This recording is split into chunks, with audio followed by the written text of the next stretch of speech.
Well, hey there guys. One of the questions I get asked pretty regularly is, what is a good, cheap, affordable pistol? And a lot of people will note Taurus or High Point or the SARs or the Canics, all those different pistols, and be like, this is really the budget I'm looking for. So I'm here to talk to you guys today. Don't do it. Now, there are exceptions to the rule. I have friends who work at Starbucks, female friends, and a couple of them have been followed home from work, or, you know, had people wait outside of the store after close or after their shift and kind of stalk them, if you will. And they were really concerned, didn't have a lot of money. Then you just want to buy what you can afford right then and there. So whole nother talking point to that is, that's why cool off periods are really freaking dumb. And I think people who support those really don't understand what they're supporting, if you will, especially the I support the Second Amendment but people. So that's a sideline, but if you're looking for a pistol that will last you a lifetime and you can afford a little more than a Taurus, I recommend getting a CZ-P10. The CZ-P10 is an excellent pistol. The C specifically is what I'd recommend. And they go on sale regularly for between $300 and $350. Now that is a little more expensive than the Taurus G2C, but I'll tell you, the Taurus G2Cs, we've had to send so many back at both the gun shops I've worked at, and we've had to send the G3s back. But I'll tell you, Taurus has a really nasty reputation in most gun shops for, if you actually shoot them, they will fall apart. One of my buddies, when the Judge was about a year old, he bought one, super happy about it. We took it out shooting and the cylinder fell out on the first 2-3 rounds. It just dropped into the dirt. The G2Cs, the most common thing we've seen is the roll pin wants to walk out within a few hundred rounds. Now, not on all of them, but I think it's a QC issue where some of them slip through the cracks, and it's a lot more than you'd think. Now, you could get into the SARs. They don't have a good track record either, from my understanding. We haven't sold them since they've really come into prominence, but again, what track record do they have?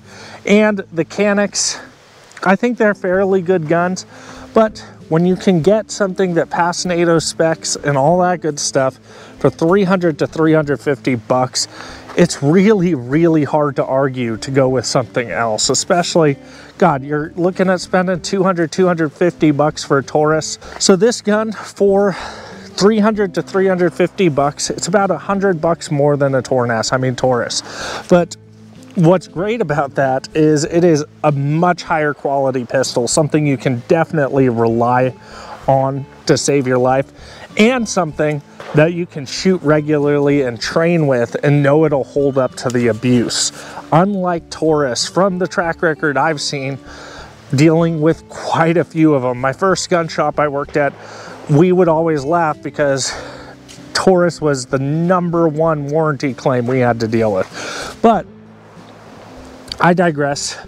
Moving on, this pistol is incredibly solid, and if you can skip going to the drive-through 2, 3, 4 times a month, you can spring the extra $50 to $100 to buy this, and I think you are much better served. Now, as mentioned previously, if you need a gun right this second because you've got some creepy stalker, maybe go with a Taurus, go with a Kel-Tec, go with something that you can actually afford to get right then. But if you can wait, if you're not in a giant rush and it's not urgent, this is worth waiting for. It really is. It shoots incredibly well. It's got really good slide serrations that really bite into your hand. It's got luminescent sights, so not night sights, but you shine a flashlight on them, they glow in the dark for a little bit. I don't really care about that because I want a white light on my pistol anyways, and then you just get the iron sight silhouette. But the iron sights are good. Unlike Glock, these are actually metal. And a nice little feature that they have in the rear sight is that it's actually screwed in as well as dovetailed in. So I've seen dozens of pistols get their dovetails knocked off. Actually, this one got its dovetail knocked off when I was carrying it for a while. I hit it and the screw hadn't been tightened all the way and it shifted to the left. So moving on in feature sets, it is a Browning tilt lock design. So basically it's a Glock. Insert meme. Wait, they're all Glock clones? Always have been, right? So it's a Glock clone in a lot of ways, but really nice part is the trigger is much, much better. So let's go ahead and safety check it. Magazine is empty. We'll even pull it out just for safety's sake. Drop it.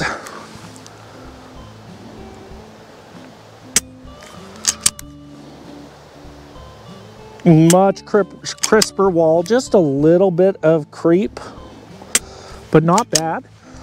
And a really, really tactile, firm reset. If you get good with this, you can shoot it pretty dang well. Now, I'm not a striker fired guy. We'll have some shooting content through this film.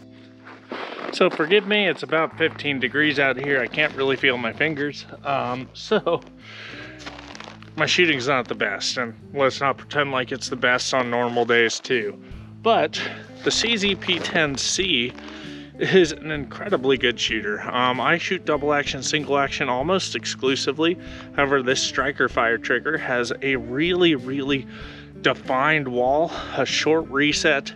It's really easy to shoot relatively fast, even with numb fingers here. So let's go ahead and do a bill drill from low ready, see how we do.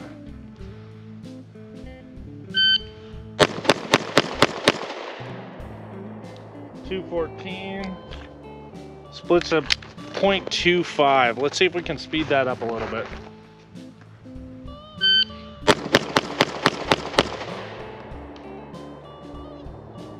All right, and let's go ahead and aim for the head. For some reason, the way I grip this gun, when I try and present, it kind of points to the left. So I'm gonna try and fix that, just see how we do. Low there. One more round.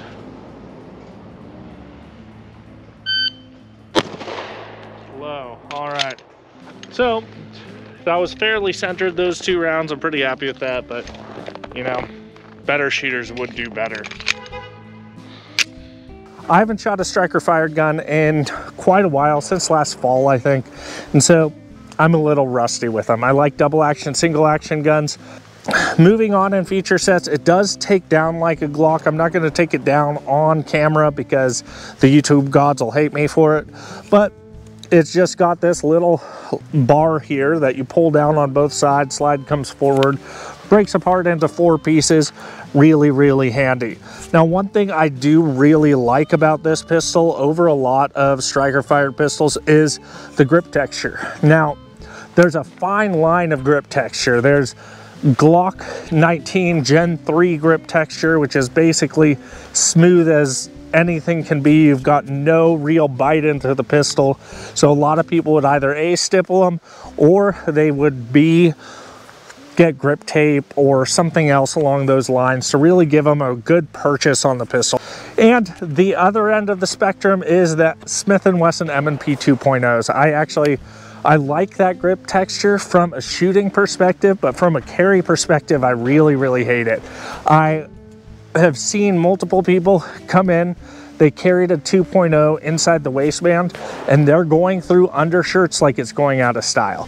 So it gets really abrasive. It's almost like sandpaper. And if you're not wearing an undershirt, a lot of people will rash up or get like a rug burn kind of rash going on. So this really lands somewhere in the middle. So you've got really good bite on the front and back. The sides are semi-subdued, which I really like because when it's pressed up against your body, this is what's rubbing, and it doesn't really bother you all that much. So it gives you a good purchase on the pistol, but it's not too aggressive where carrying it can become a burden as well. So really, really like that. These guys come with 15 round magazines. They've got 4-inch barrels, I believe. Basically, it's a Glock 19. The grip size is a little longer than a Glock 19, but not that much. And the feel of it is very, very good. It doesn't feel like you're holding on to a 2x4 like a lot of people feel when they grab Glocks. I don't really notice that so much, but this really conforms to your hand. It also comes with extra back straps. So in terms of 2025, I really think that this is a hard pistol to beat. You're gonna have to argue pretty strong for someone on a budget to not run one of these instead of, you know, a Taurus or something like that, because why would you pay 200, 250 bucks for a Taurus when you can pay 300 to 350 bucks for a pistol that will last you a lifetime? You can train with, you can get good with, you don't have to worry about round count. It's gonna be reliable. It's not gonna fall apart. This is just the gun to get, in my opinion, if you're on a budget. So another good thing about this pistol is clearly why I bought it. This isn't my primary pistol. I've had it for over a year, but it is my backup gun. So if my primary carry gun for some reason needs to go off for warranty, or I have parts breakage, or insert blank, where anything happens where I don't have that gun anymore, but I still need something to carry, I've got this because it's cheap. It doesn't set me back a lot. It's a reliable pistol. It's something I can trust my life to, and something I can carry. But it doesn't break the bank like buying a second one of my main carry gun. So at this price, this can really be a pistol that you give to your wife if, you know, she's not a big shooter. Like my wife is not a big shooter by any standpoint, any measure. And so this is a gun that I have for her on her side of the bed in case she needs it. It's very simple. It's a striker fired gun. It's just, again, let's check, point and shoot. Very, very simple for people who don't train regularly. She knows the rules of gun safety. She's not completely uncomfortable with a gun, but she doesn't care enough to have a super bougie gun. Doesn't train enough, so this just makes for a simple pistol for her to have. So yeah, if you are really on a budget and you're looking for a dependable, reliable gun that you can trust your life to, you can train with, put thousands of rounds through, and just know it's gonna work, but you don't have the money for a Glock, you don't have the money for something more expensive than a Glock, you just want something good, reliable, solid, trustworthy, I think the CZ P10C is it. I think, in my opinion, there's only one reason to buy something cheaper, and that's because you need something. It is an emergency. But otherwise, I would say anyone on a budget, get this. Don't downgrade. Don't buy a Taurus. You're getting a lot more than $100 of value out of this versus a Taurus. So just buy one of these. Buy once, cry once, and you're not even breaking the bank completely doing it. So CZ P10C is really where it's at, guys. Anyways, I'll talk to you next time.